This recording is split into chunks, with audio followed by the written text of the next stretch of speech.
Yo, what's going on guys, and welcome back to the channel. And in today's video I have a short quick review of this VictSing PC308a. As always, all of my thoughts and opinions are my own and they were not influenced in any way. However, this mouse was provided to me for free to review.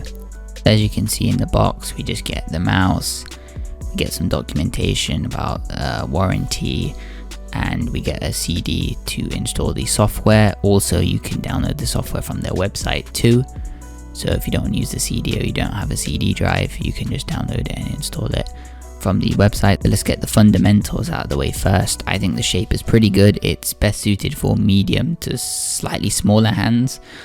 I couldn't find exactly what the sensor was, but I think it's a PMW 3327, I think. Don't quote me on that, but I'm not sure, but it tracks pretty well. I did, however, experience some kind of sensor spin out and stuff if I was playing Genji.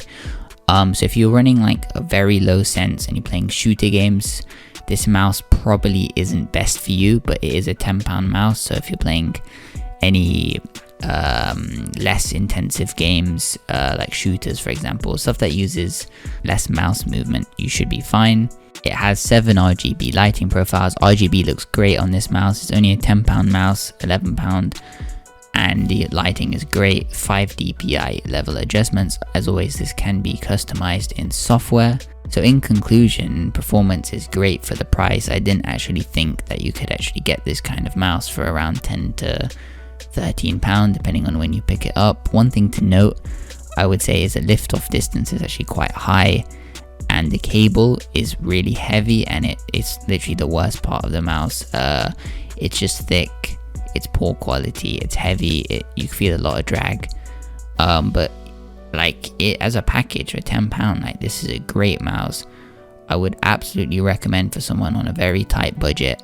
It does the job, and it actually it surprised me a lot for how much value you could get for £10 in a gaming mouse. Anyway, I hope you guys enjoyed the video. If you guys did, make sure to drop a like and subscribe. And if you enjoy these mini kind of reviews, let me know and that'll be appreciated. Anyway, thank you so much for watching, and I'll talk to you in the next video.